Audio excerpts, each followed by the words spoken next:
All right, let's talk about something that I know is on a lot of your minds: how to actually trade with a small account. We're going to break down a clear, repeatable system for swing trading that's built specifically for anyone who's starting out with not a lot of capital. So if you've ever felt like those big shot strategies are just out of reach, stick around. This one's for you. I mean, this is the big question, isn't it? It's not about having tens of thousands of dollars to throw around. It's about taking a modest amount, something like $1,000, and having a real professional plan to actually make it grow. So how do you really do it? Well, first, let me tell you how it's not done. The average person starting out gets totally sucked into chasing alerts on social media, they listen to so-called gurus, and they jump on every single hot tip that comes across their screen. Look, this is an absolute surefire way to just burn through your cash and spend months, maybe even years, spinning your wheels and getting nowhere. And that brings us to what we can call the $1,000 trading problem. See, you can't just copy what some trader with a massive account is doing. It doesn't work that way. Your capital is limited, your ability to take risks is different, and every single trade just matters so much more. It really demands a specialized approach. This slide really gets to the heart of the mindset shift you have to make. You gotta ask yourself, are you treating the market like a casino, just gambling on tips and praying for a jackpot? Or are you running it like a business, with a system, with strict rules, and with the focus on the process, not just the profits? Because let me tell you, only that business mentality is gonna lead to any kind of long-term success. So if we're gonna build a business, we need a business plan. The solution here is a disciplined system. And the one we're really going to dig into is a specific strategy called momentum swing trading. So what is this exactly? Well, think of it as a strategy where we hunt for mid-cap growth stocks. These are companies that are big enough to be pretty stable, but they're still small enough to make these huge explosive moves. We look for really predictable patterns of strong upward momentum, and then we use options to get more bang for our buck, which, as you know, is absolutely essential when you're working with a small account. And, let's just be realistic from the get-go. A real business has costs. One of the most important tools you need is a trade journal, which is going to run you about $30 a month. So that $1,000 you're starting with, it's really more like $970. And that's okay. That's your working capital to learn this skill. Okay, here it is. This is the heart of the system. To get rid of all the guesswork and the emotional decisions, we use a simple but really, really powerful three-part checklist. I want you to think of these as the three pillars that have to be standing strong before you even think about placing a trade. So, the three pillars are the setup, that's what the price chart is showing us, the confirmation, which is all about volume, and the environment, making sure the whole market is on our side. And here's the key, you need all three to line up. Not one, not two, but all three. This is how you filter out all the noise and only take the best, highest probability trades. Okay, let's break down that first pillar, the setup. We are looking for something called a staircase pattern. A stock makes a big, strong move up, and then it just rests. It moves sideways in a really tight range for at least 2 weeks. And what's super important is that the volume should be drying up while it's resting. This whole pattern gives us a really clear, super close level to set our stop loss, which keeps our risk incredibly tight. And this quote just brilliantly explains why our second pillar is so important. A price pattern by itself, it's just a shape on a chart. It's the volume that gives it meaning. Volume is the fuel. It confirms the whole story that the price is trying to tell us. So here's the rule, and it's a simple one.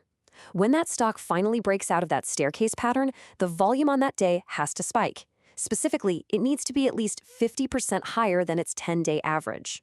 Now why? What's the big deal? Well, this is our proof that the big institutions, the whales, are buying in. It's their money that's going to drive those huge multi-day runs we're looking for. And finally, pillar 3.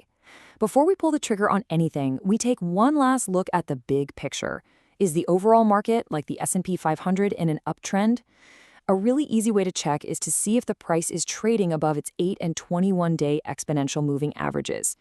The rule is simple, folks. The trend is your friend. We only take long trades when the wind is at our back. We want to sail with it, not fight against it. So we have our high probability setup. All three pillars are a go. Now comes the part where most traders completely fall apart: managing the actual trade. These rules for smart entries and exits. This is where that business mentality really starts to pay the bills. This is probably the single most important rule in this entire system. Never, ever, ever risk more than 5% of your account on one trade. With our $970 of capital, that means your max potential loss on any given trade is about $48. This rule is what will keep you in the game long enough to actually succeed. Okay, so how does this work in the real world with options? It's just simple math. Let's say an options contract costs $2, which is $200. Your stop loss level on the chart corresponds to a price of $170.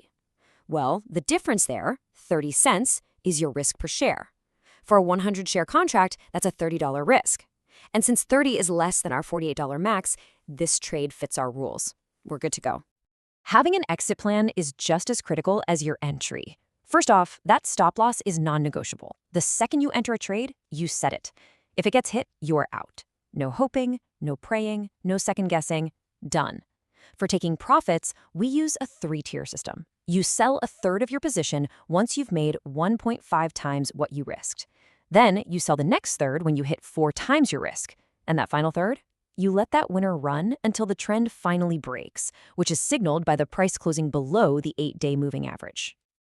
A great system is one thing, but actually applying it day in and day out with consistency, that's a whole different ballgame. It's a journey. So what does the path to actually becoming a consistent trader really look like? Let's manage some expectations here. This slide is so important because it lays out a realistic learning curve.